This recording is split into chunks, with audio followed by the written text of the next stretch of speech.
So I'm here today to talk about the evolution of growth teams and the types of decisions you make at them. And I'll give a bunch of examples from my time helping the Pinterest growth team grow. Before I do that, I want to talk about the purpose of a growth team. So the purpose of a growth team is to scale the usage of a product that has product market fit, and then to build a playbook on how to do that scaling. If you have a product that doesn't have product market fit, you shouldn't be building a growth team. You should be focused on building a product that has product market fit. And I could talk for an hour about getting to product market fit, but for the sake of today, I'll just assume everyone here is at product market fit and is looking to grow. So why growth teams and not marketing teams? I thought the product team was in charge of building a product that people liked, and the marketing team was in charge of getting people to use that product. And the answer lies in looking at what actually drives growth at startups. So I think of there being three major growth drivers. So the first is growth product or growth engineering. And what's interesting about this work is that it's inherently measurable and scalable. You are changing the product. You're measuring what happens when you do that change. And if that change works, like if you get a 5% improvement in conversion rate, it's going to work today, tomorrow, and maybe even years down the line. And you can measure what that exact lift is. And it's free, in quotation marks, in that it doesn't scale with an advertising budget. It scales with engineering and design work. The second piece, I'm a little bit off here. So the second piece, what I call phase 2 of driving growth in a startup, is traditional performance marketing or online marketing.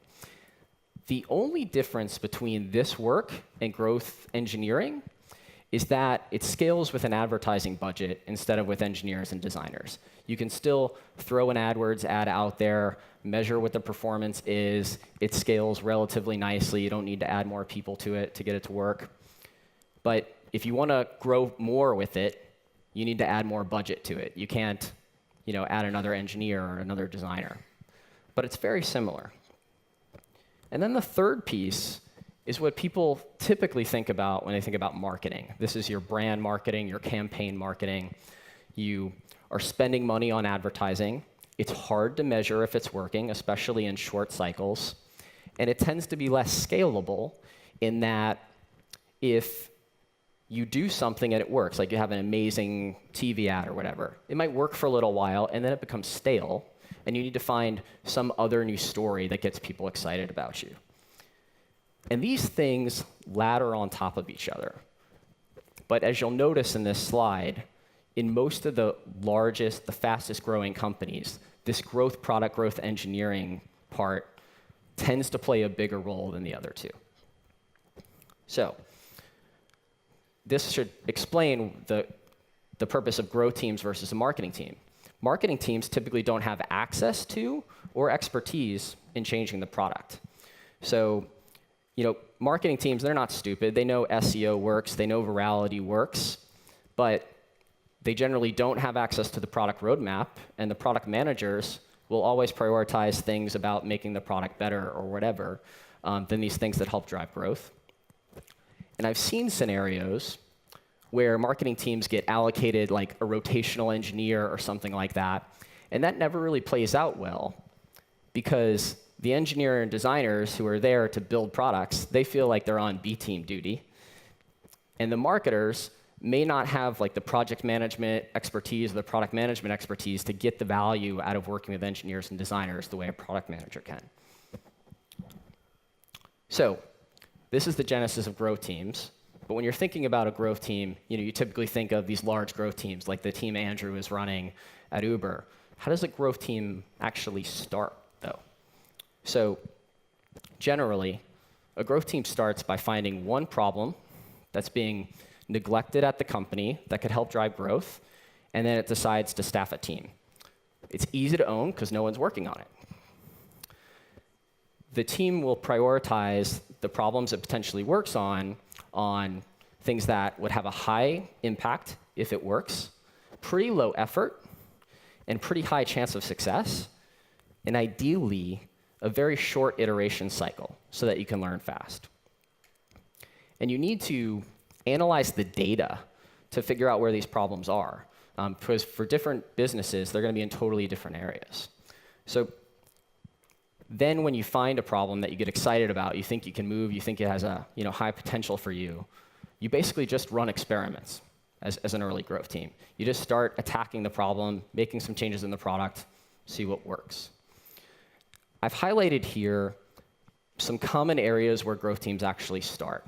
So one example is the logged out experience. So improving your landing pages or your conversion rate.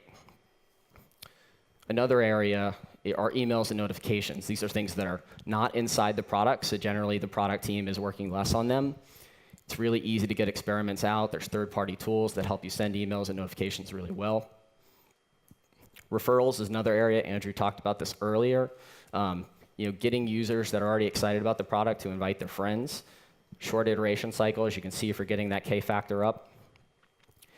These last two are also common areas where people start growth teams, but I generally don't recommend it. And the reason is they have longer iteration cycles. SEO, you make some changes to the product in order to try to rank better on search engines. It can take months for Google to reward you for that. You can be climbing up the rankings, but not actually getting more traffic. By the time you're actually starting to get a return, they've already fired you instead of growth. That's not a good scenario. Onboarding is another example where this can happen. If you change the onboarding of your product to ultimately get people to that core value, it takes some time to see if you've actually done that in a real way, or if you have kind of like short-term engagement and then it dips back down. But those might be the best areas to start a growth team, but generally they're a bit harder because they have longer iteration cycles. Okay, so you're starting a growth team, you're picking one of these problems. What's the team structure look like? Well, the requirement is to have an engineer and a designer attack a problem. And usually, you also will see a PM or an analyst or a data scientist involved as well. Why do I say they're not required? Because sometimes, the engineer can play that analyst role for a while. The designer might be pretty good at project management, something like that. But generally, the growth team is anywhere from these 2 to 4 people to get started. And what's even more important than the players on the team is that they sit together and not with their functional groups. So you don't want to have the designer sitting with the rest of the designers, the engineer sitting with the other engineers. They need to be right next to each other, working on these problems all the time. And that's the only way you can expect them to get that really great collaboration and that really fast movement on a problem.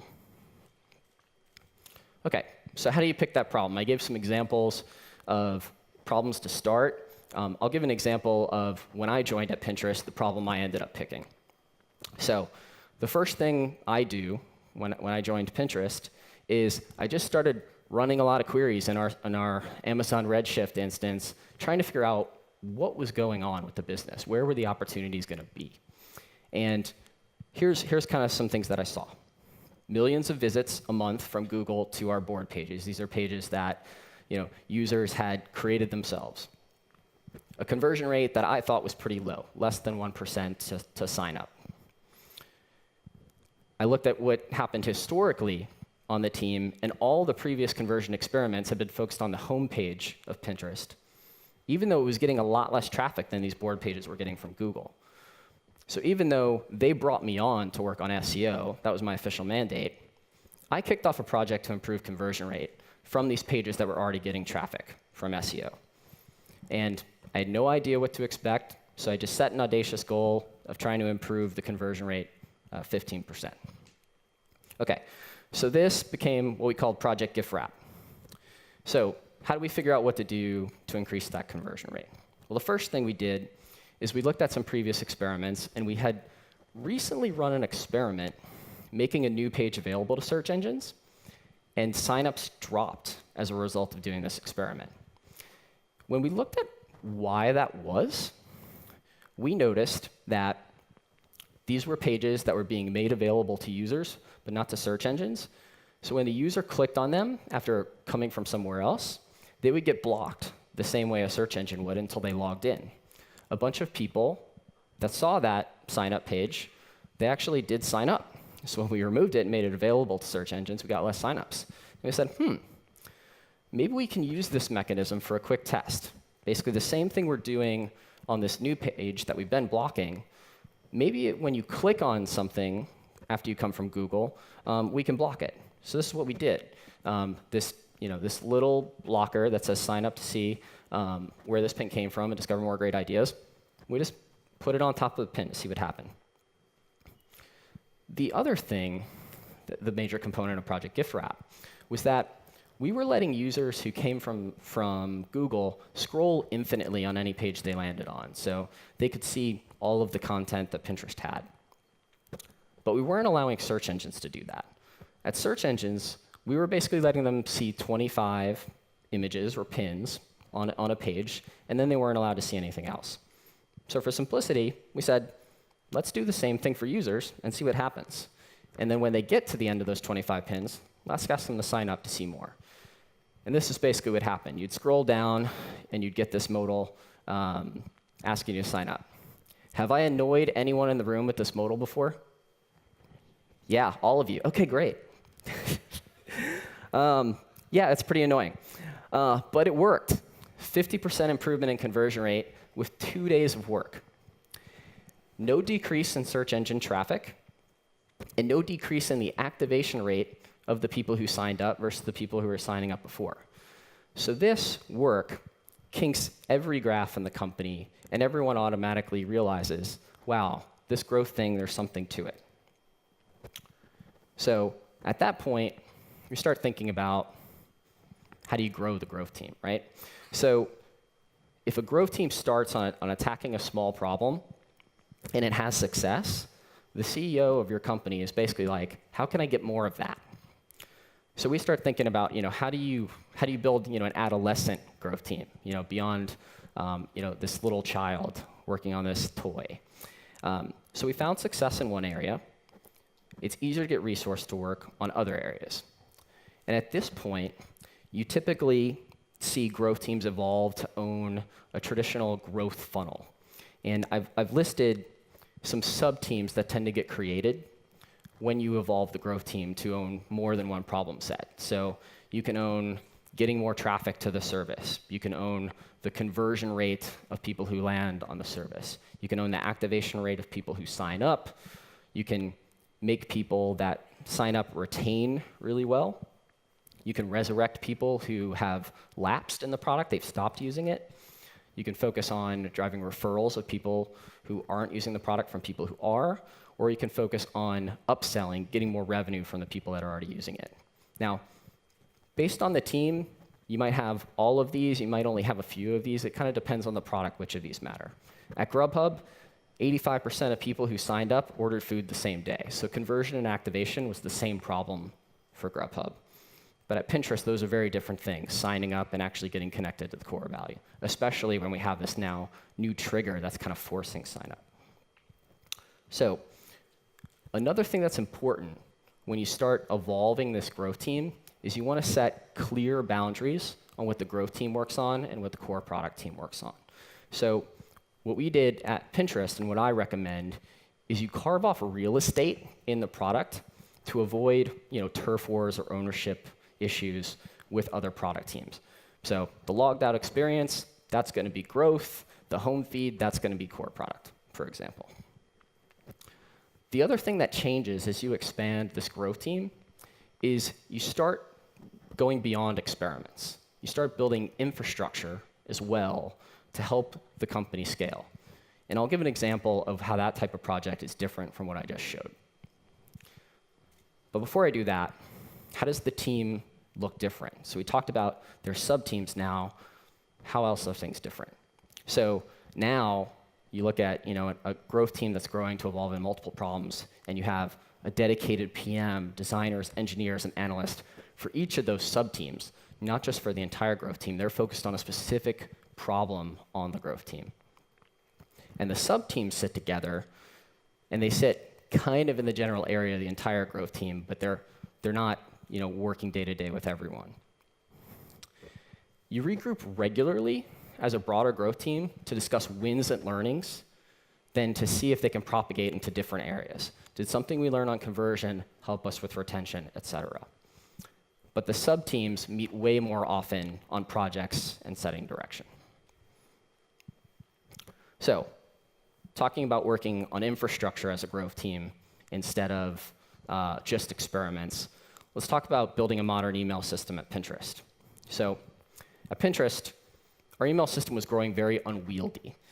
We were sending all of these automated notifications that we didn't really control. Anytime someone followed someone or repinned your pin, an email or notification was going to go out.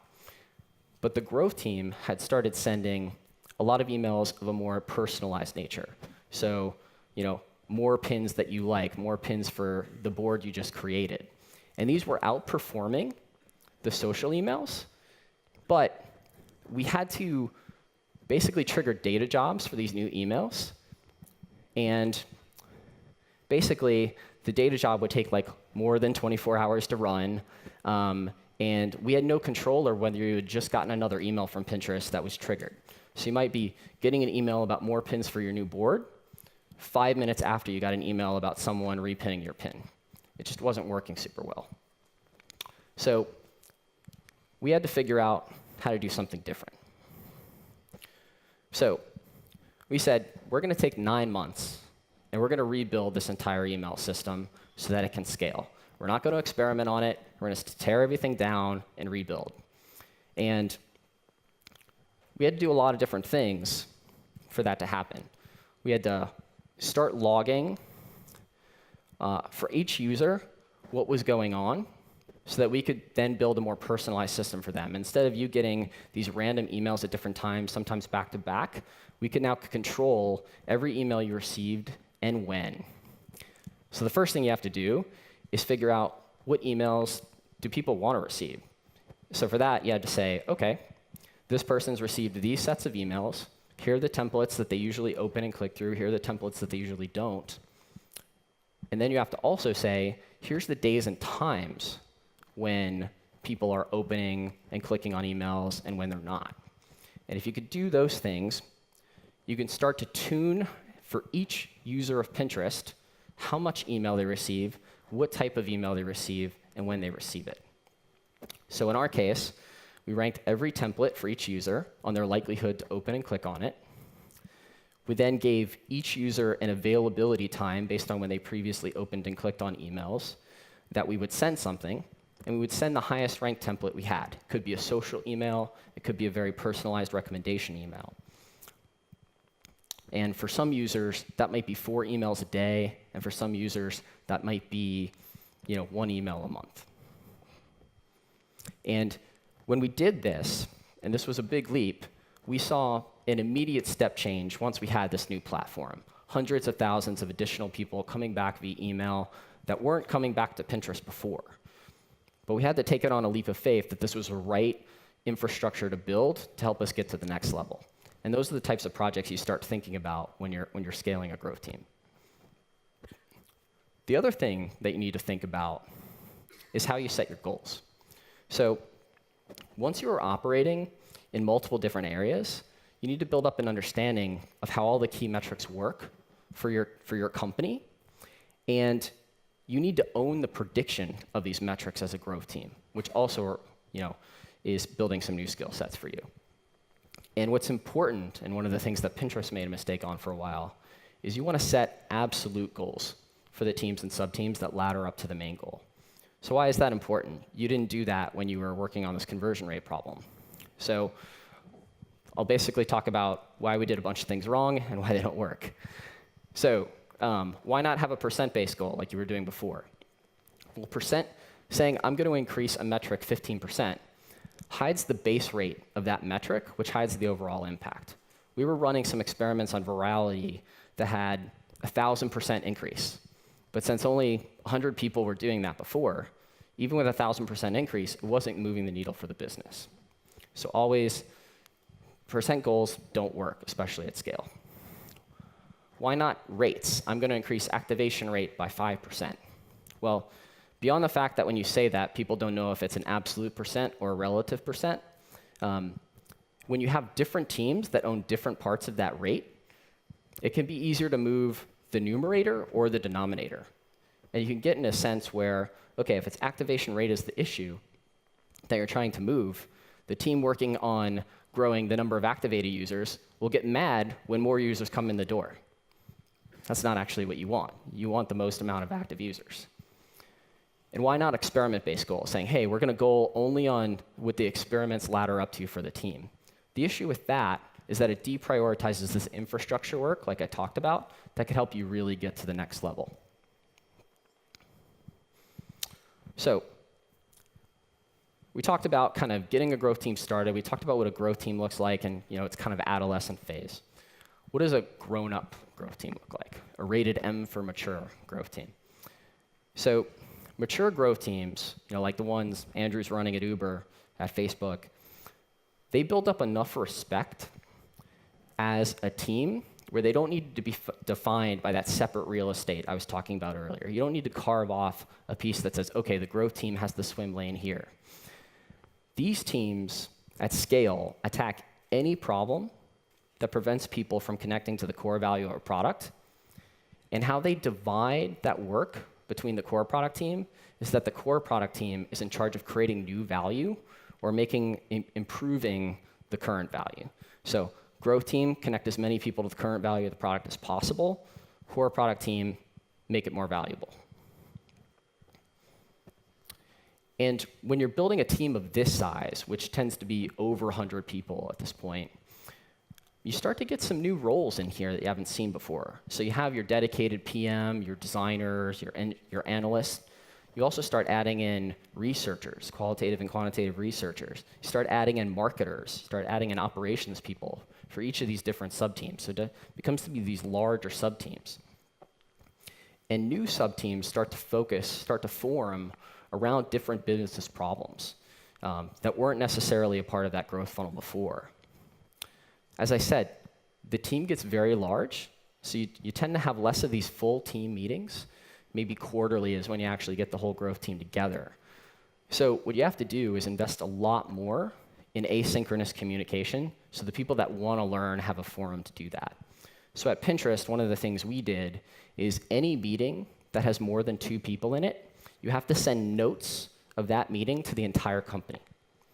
And sure, most people at the company are not going to read these notes. But what you want is if some engineer is really interested in that area but wasn't in that meeting or on a totally different team, you want them, if they're interested, to be able to get the information they want, to be able to learn.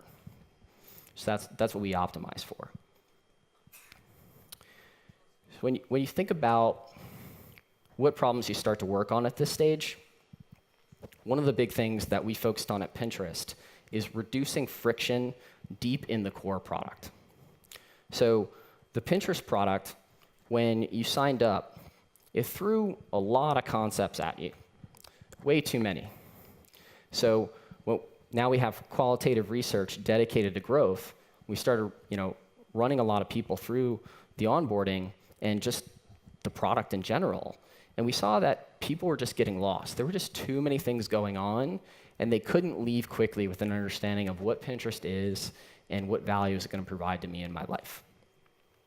So the growth team made a list of the core things people needed to understand about Pinterest and basically removed everything else from the product for the first 30 days and then worked on reintroducing it later on.